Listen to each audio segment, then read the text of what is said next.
or already suspected? Well, we knew that the guy in person, the David, is actually a lot. He's more than 21. He's going to be 22. Well, we don't know that for him to accept that thing. So we're happy. We're elated about it. That's one. But on the issue of more importantly is the fact that the defense counsel had gotten up and said that there was no exploitation that was involved. There was nothing at all. So it's important that he stated that in court. And the EK and his wife pleaded no guilty to any charge whatsoever. For all the charges. As we heard in court today, they will be making an application for bail before the 4th of August. Yes. And what are your thoughts on that? Do you think that they should be able to be released into their own residences before they come back to court on the 4th? I believe so. We are praying so. This is a country that is governed by rules. So we are really praying that at the end of the day, it will be so that he will be granted bail before then. We will apply, and then the system will decide. But we are hopeful, very hopeful. Before we let you go, how did it feel to see so much Nigerian representation in court today? It's expected, because we are talking about a man of the people, someone who is a kind man, jovial, amiable, someone who is friendly, someone who is a friend's friend, someone who is caring, someone who really caters for his friends and for the people and for the nation. So it's expected. He's a good man. You would have seen the protesters outside, people who were saying no to organ trafficking and organ harvesting. What do you have to say about that? Fundamental human rights. Is their right? Is their right to protest? Is their right to offer their own view? Maybe they don't understand. Maybe they are being misled. Maybe they are seeing it from only one prison. So nobody knows. So it's their own right. They are looking at it from one angle. They are not looking at it holistically. What is their fundamental human right to protest? Thank you very much. So is there something you'd like to say? Yeah, I want to add quickly, I'm a lawyer myself. I want to add quickly is that for the case for which the Ekweremadus were charged, they should be grateful for this particular conspiracy charge based on Modern Day Slavery Act Section 2 and Section 5 respectively. There could have been, the prosecution can at any point in time change their charge to a much more indictable offense, something like Human Organ Transplant Act 1989 or Yoruba, which is a much more grievous charges against. But today, we are happy that the procedure, the court, in their wisdom, are handling this matter the way it should be. I'm not here to say the Ekweremadu should go in or should not, but all I'm saying is justice should prevail. A material fact we established today, other than what we're reading on media, is that the boy in question, David Upo, first name. Okay, David in question came to say that he lied about his age, which is very, very material and significant in this legal journey. That's all I want to say. Thank you very much for your time. Thank you, sir. Thank you very much. There you have it. We do have some of the Nigerian delegation who have spoken to Arise News and given their thoughts. Just leaving the court now is the lawyer for Ekweremadu there. Sorry,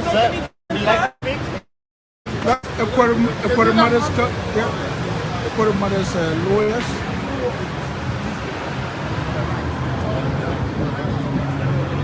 Right, they go to I wish I got them.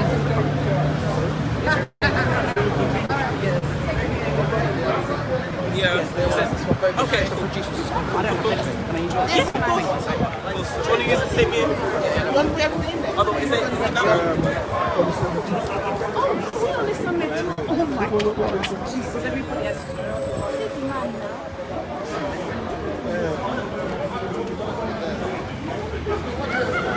Yeah, we are still here, and these are some of the people that came from Nigeria, Nigerian House, Nigerian community in the United Kingdom, media people.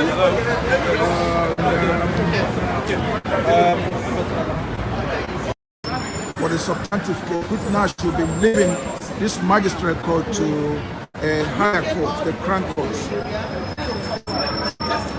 So I'm trying to see if I can see any other lawyers. So can I bring you on? Hello, Russ. Yeah. Any summary about what the president is today? Any summary about the president? I am on. You are live. Can you give my audience the summary of what actually transpired? The lawyer and Okay. I think you can do justice. What's your name, please? My name is Dami. Dami, it's a pleasure. Dami is in front of the court. Yeah. Right, and she witnessed exactly that. She has done a lot of research about this case, and to my understanding, she has a sound, a sound knowledge of what's going on. So can you give my audience a little brief of the proceedings today? So essentially what happened today was the case was slated for 10 a.m. this morning. Due to transport delays of one of the defendants, the case actually kicked off just on or about 12:30. Both defendants identified themselves to the court, at which point the first point that was raised was the issue arising from the hearing that happened on the 23rd of June in relation to seeking the Attorney General's consent for jurisdiction purposes.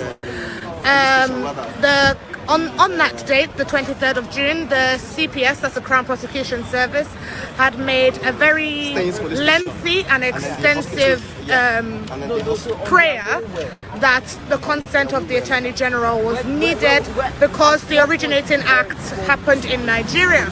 However, today, they sort of backtracked on that, saying that actually the Attorney General's consent is not needed. To which the QC, that's Queen's Counsel for the defendants, replied that it sort of caught them off guard, but that at this stage they are not opposed to this.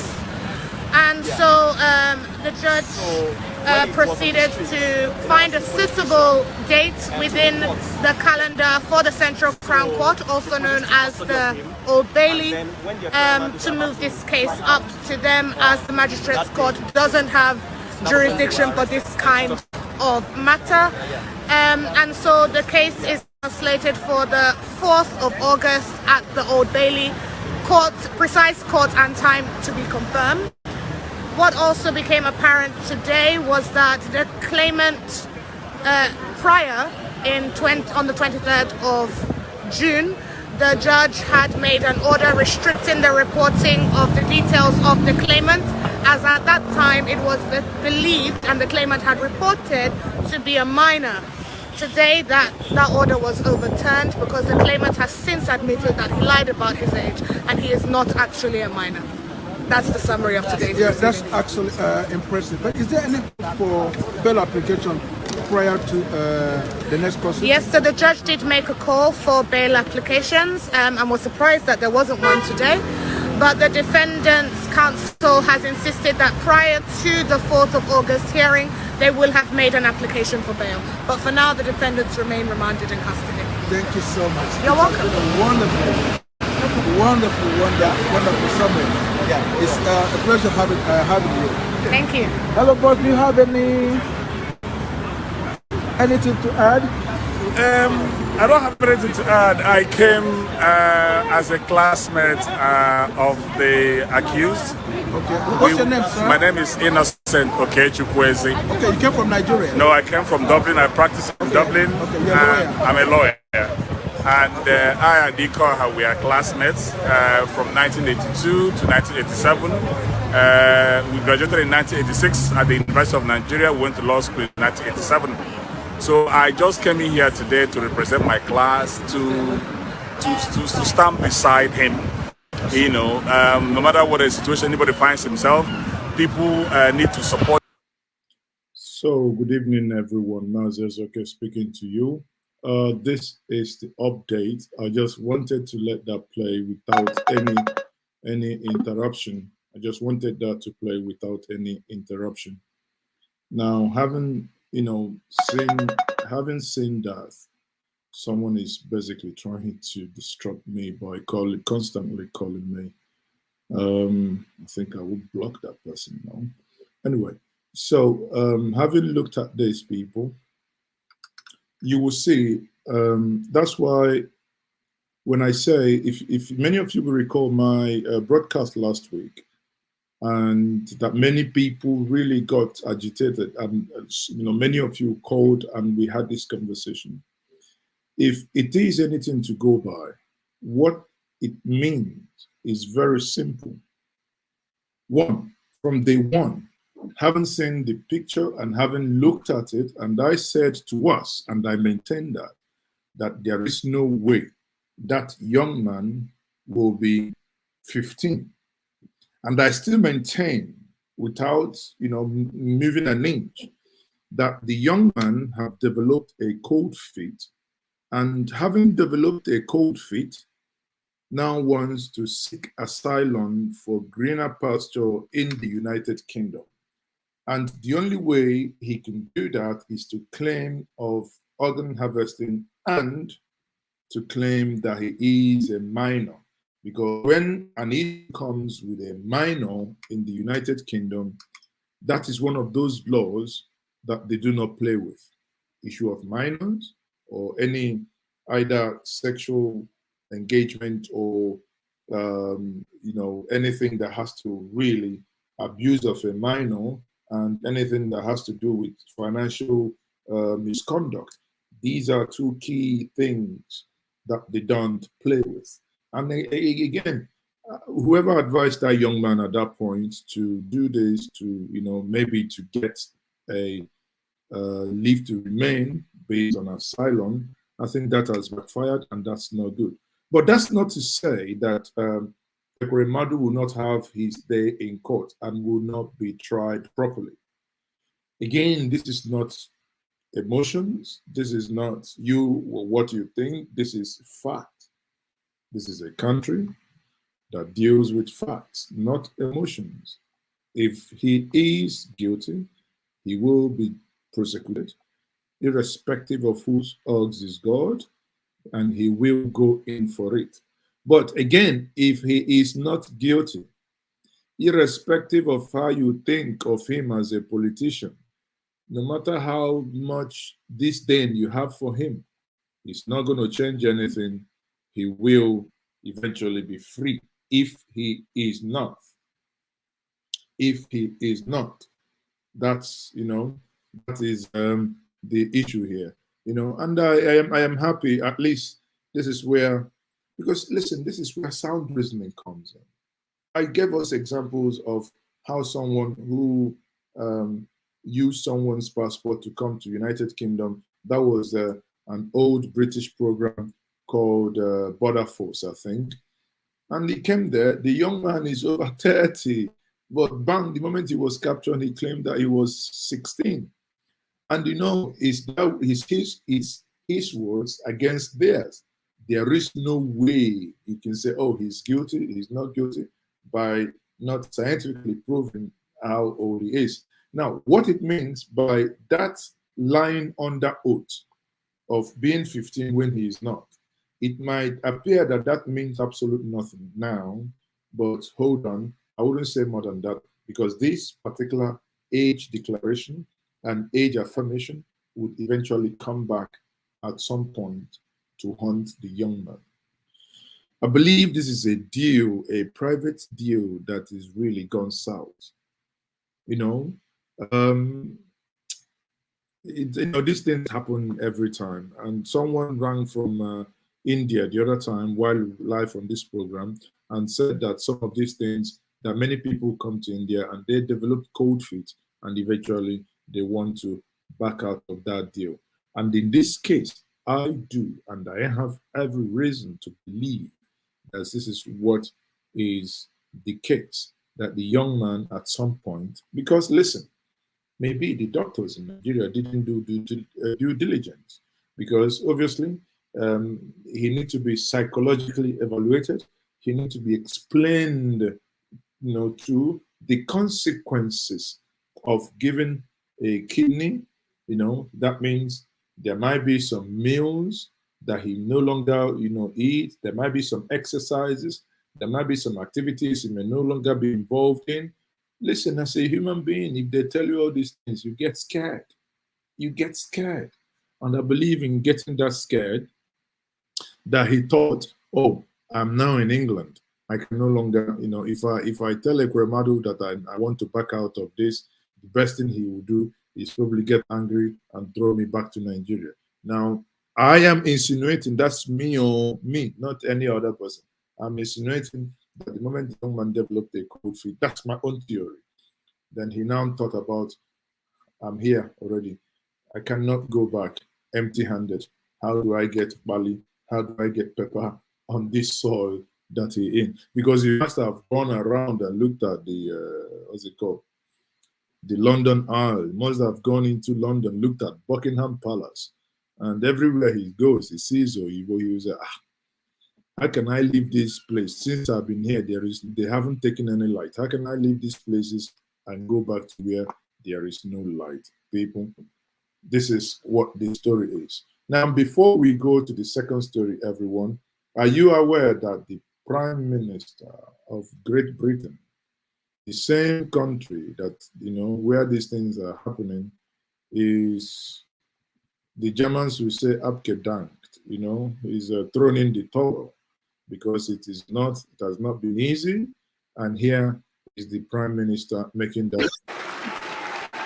Thank you. It is clearly now the will of the Parliamentary Conservative Party that there should be a new leader of that party and therefore a new Prime Minister. And I've agreed with Sir Graham Brady, the chairman of our backbench MPs, that the process of choosing that new leader should begin now. And the timetable will be announced next week. And I've today appointed a cabinet to serve as I will until a new leader is in place. So I want to say to the millions of people who voted for us in 2019, many of them voting Conservative for the first time, thank you for that incredible mandate, the biggest Conservative majority since 1987, the biggest share of the vote since 1979. Now you can see that the man is gotten everything ready. UK has got, you know, since the exit of David Cameron, you had Theresa May, and after Theresa May, because of the Brexit negotiation, Boris Johnson came in, which has been his long-time ambition to become a British PM. And eventually he became a British PM. You know, one funny thing about him is just that his hair, you know, his fluffy hair, I do call it. But, you know, at the end of the day, that will be at the end of Boris Johnson. That Boris Johnson would eventually go. Now, but one thing, and the reason why I brought it up here is to see why Boris Johnson is leaving. Boris Johnson is leaving not because he stole 80 million naira, sorry, 80 billion naira and not. Boris Johnson is leaving not because the NNPC is not working. And in the last 7 years, we've been paying staffs on NNPC and no crude oil is being refined. Boris Johnson didn't leave because Boko Haram and ISWAP attacked Kuje prison and released over 600 prisoners, including the masterminder of the UN headquarters in 2011. Boris Johnson didn't leave because people in Benue are being killed. Boris Johnson didn't leave because bandits attacked presidential fleet. Boris Johnson is leaving his job as a prime minister because during the COVID lockdown, he went to dance. He went to a party, indoor party, indoor. Now we're talking about a question of morality. That killed no one, but morality here, moral. Because every person, the whole nation asked people to be on lockdown. Recall when we were on lockdown, we had VVIPs running with their convoys as if they were heading to hell, running, driving and running us out of road because they were heading to a place with no address. Boris Johnson is not leaving because no one protected your lives. He has done everything, in my estimation, you know, putting my Nigerian cap, he has committed no crime worthy of him leaving the prime ministership. But here in Nigeria, the ones that we have, that governors, that are our presidents, they have done 20 million times something that warrants we, not only them leaving, but we kicking them in their A's. Really, with boots, like military boots, really kicking them in their A's, you know? But again, that's a story for another day.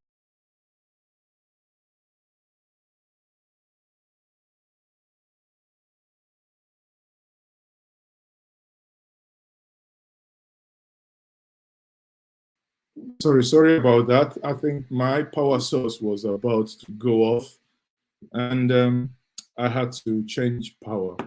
Now, you know, when I say this, it's not, you know, many will say, why are you, you know, talking like this or ranting or whatever you may call it?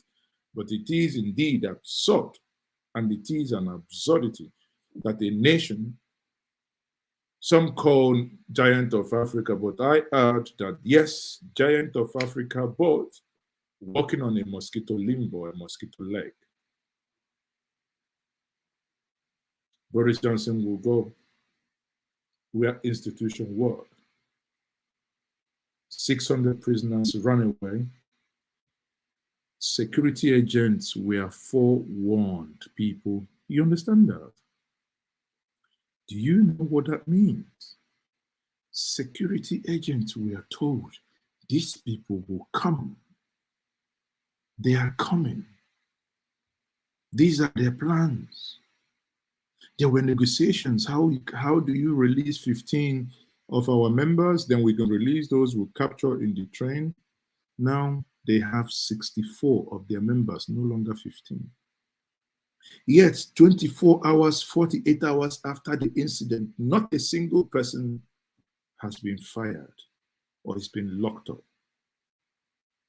I mean, it's just a bunch of it. I mean, that's sick. It makes you sick. How does that happen? How? Anyway, let's leave that realm. Let's go to my state of Anambra, where Professor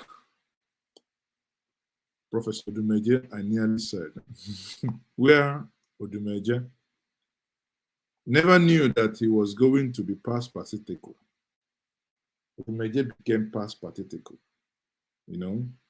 He one tells us about present tense and past tense and the past participle.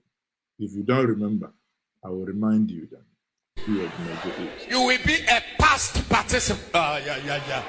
Hey! Ebu agomia. One day we go. Say yesterday you are a past. So very soon you shall be past. Party. One day, say tickle.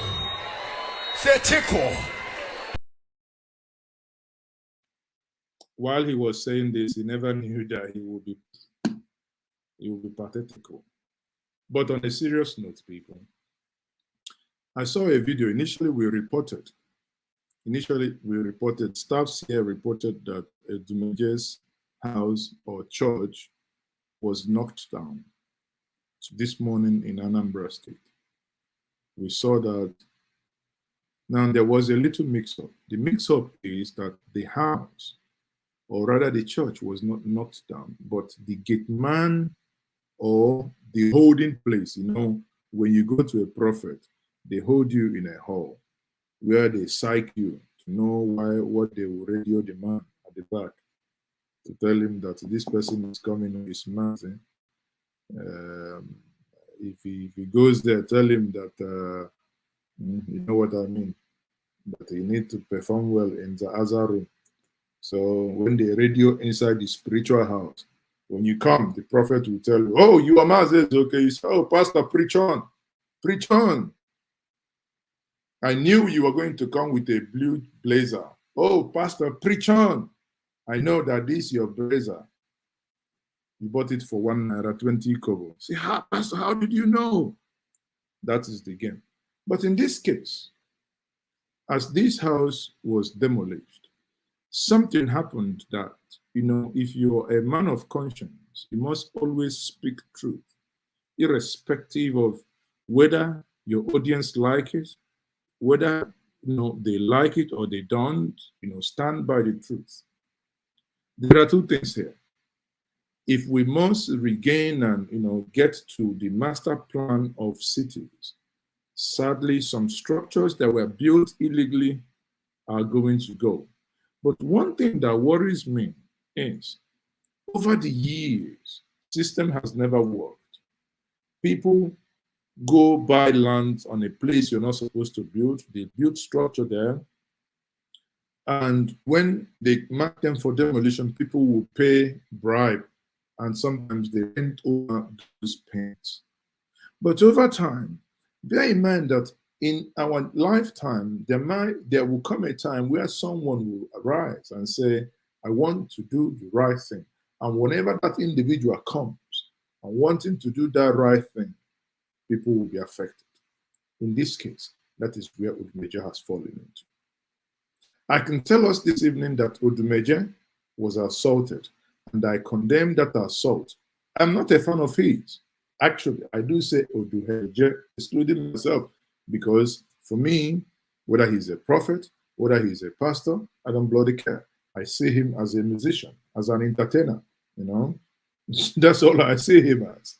But even irrespective of how I see him, irrespective of how I hold him, no one deserved to have slapped him and given him that hot potato slap. That was totally wrong, and I condemn it. Honestly, I condemn it.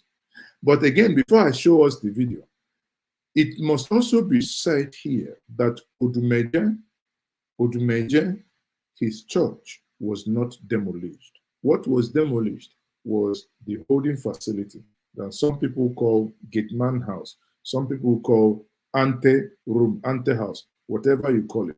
But what was demolished in Onitsha today was his own fence, not the building.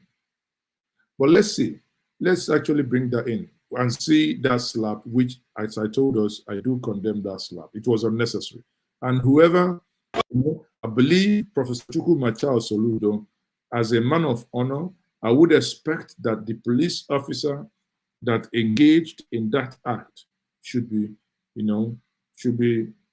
dealt with, because that is, that is against all ethics. Anything that has to do with civility, that was broken. That's not right, and that must be made right.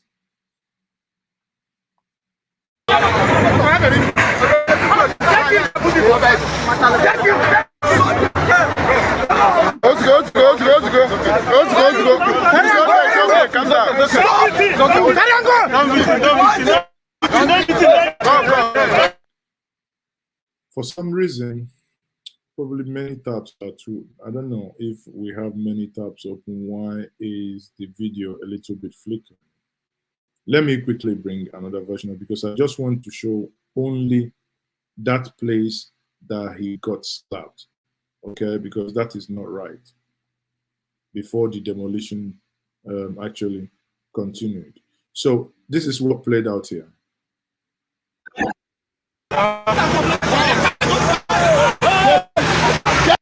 So at this point, let me start afresh. You can see the building, he's backing that gate, the entrance gate, right? Because this is, it could be massive. So that's why people thought that was a church. He was backing it, probably questioning them, why are you doing this? Why are you doing this? But Professor Charles Soludo, if you recall, when the day he went to Boko, when he went to Onitsha and started the cleanup, he made it very clear that those houses on the Wangene waterway, Wangene water channel, that they ought to go out, that need to be, they need to have a deep, an access and to clean that water canal. And that was what was happening. But in this case, it appears Odumeje was still questioning them. But again, that is what we must all collectively as a people condemn. Yes, he has the right to condemn, to ask them questions. Also, they have the right to either ignore him or gently move him away to continue their work. But getting into physical abuse and smacking him is something that I think, no matter what, I may not be his fan, but I do not support it.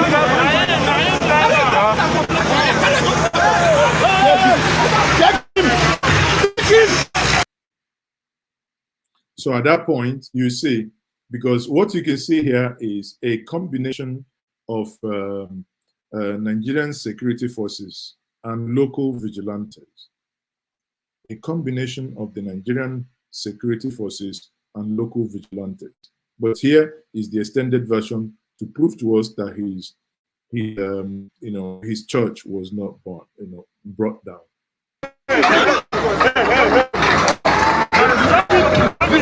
It's okay. I'll come down. You know.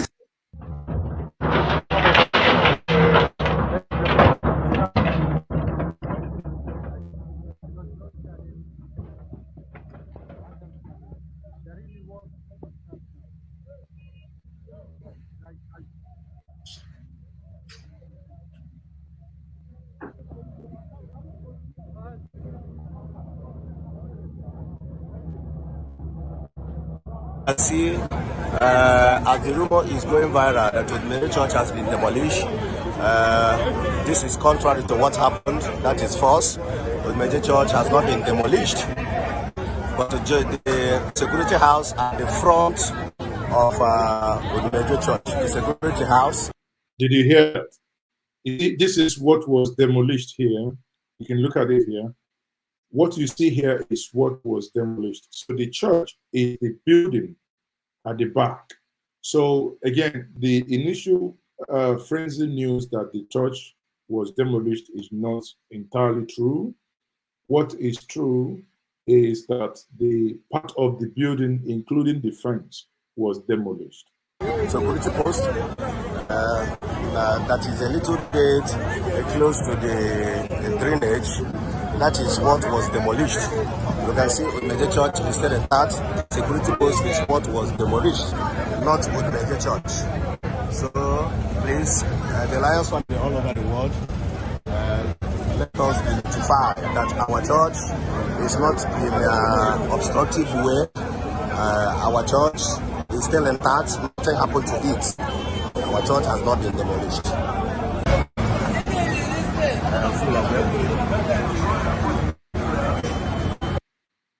So at this point, when you look at this, you see that the church is still standing.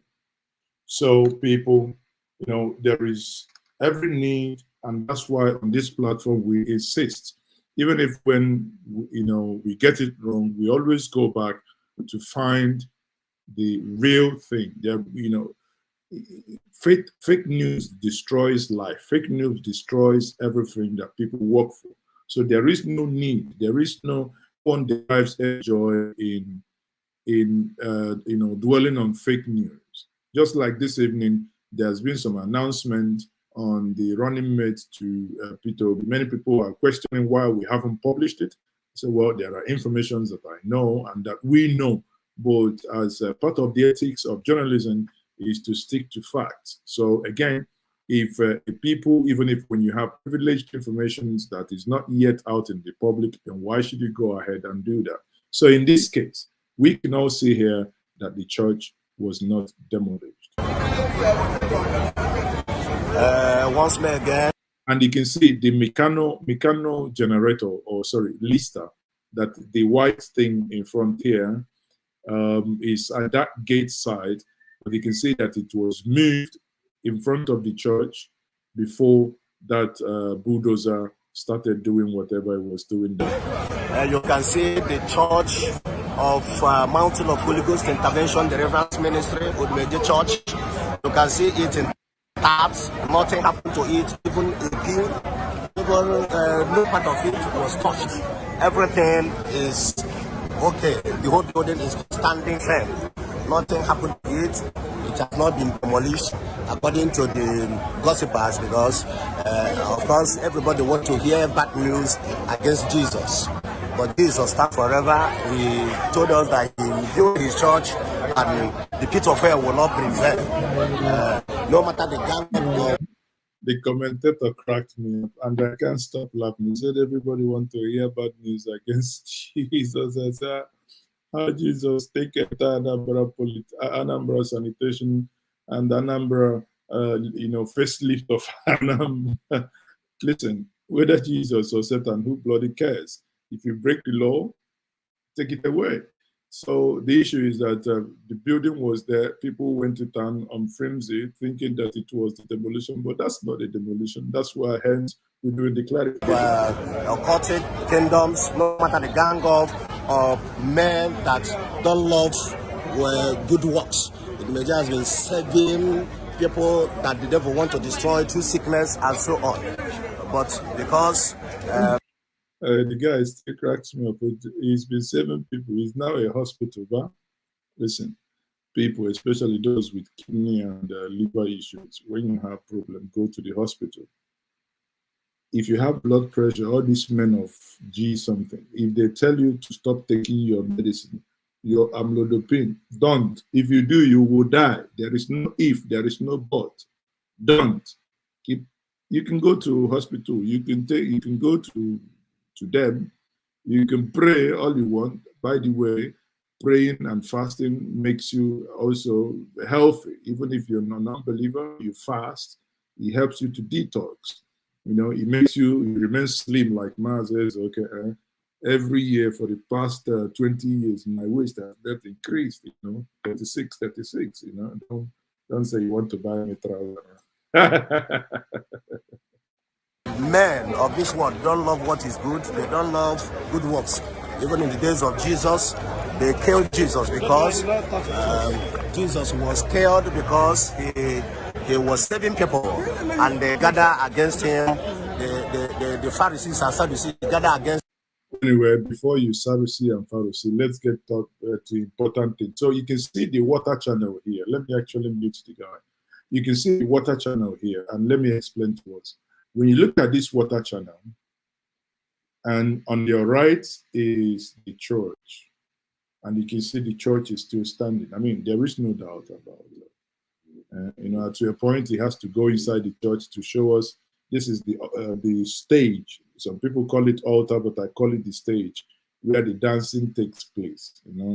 Where he turns around and round and round when he dances. So, but I want us to go outside quickly. I have no interest here.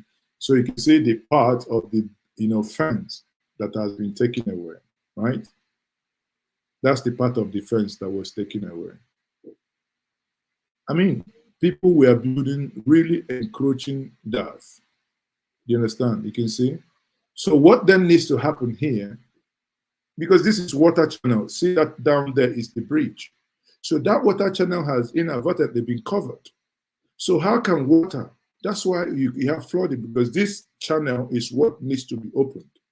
So sometimes I wonder, where does people and their common sense, where does it go? Because this is the water channel. You can see where the structures were demolished. The fence. Some of these structures are on this water channel. How can somebody on this water channel or on the canal, how can you feel it and you build structure? You can see that here. It's pure madness. This Wangene, those of you that know it are very well, this Wangene flows into the river Niger. Now, like I said, I am only against the slapping of Odumeje, but I cannot, and I am not against the demolition of the houses.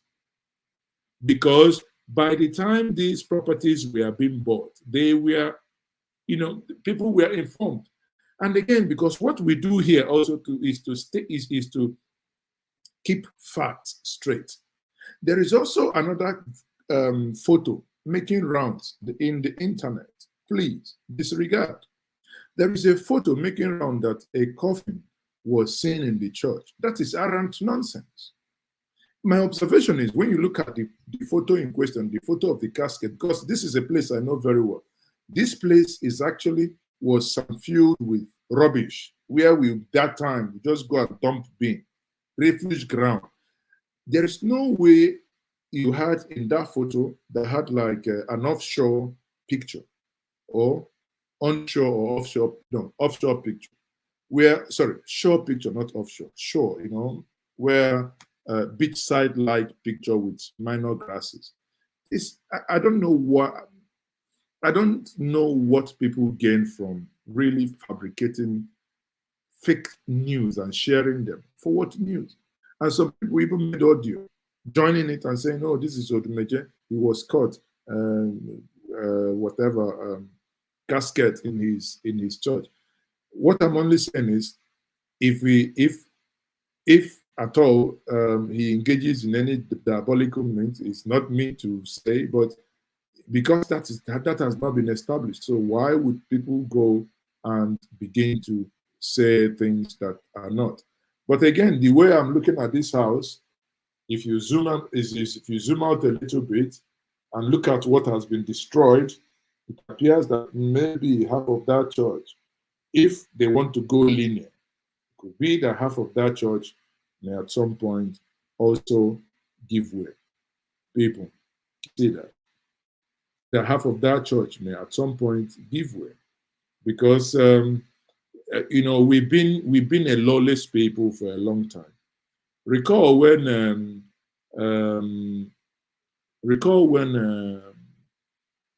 El-Rufai was the FCT minister. He wanted to do something, to restore the master plan. Houses were demolished, and people cried foul. But then, after doing that, sanity returned. And people, anybody with sincerity, we know that what he did, you may disagree with me, but in my candid opinion, I can say that what he did was right. That what he did was right. That's why. As simple as that. Andy Obiajulu, can you send me a WhatsApp email? You're requesting for Island Group. I don't have it here, but if you send me a WhatsApp, I would come back to you on that. So everyone, you can see that is the update. Okay, so watch out for my visit to Anambra Airport and the airport that I promised us you will see it, and also watch out for my next video that will be on the best airport in Nigeria, which is the Abuja International Airport Terminal. If they kidnap you, go there. If you think so, you're there, another place. Very nice. But there is a short video of that. Everyone, thank you very much for being part of this. Let us all have a wonderful evening, and I am still Maazi. ABC Nigeria, from top to bottom, top to bottom, top to bottom, top to bottom. It's like a place on tumbling.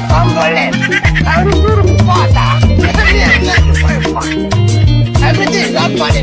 They will play me fun. Like play.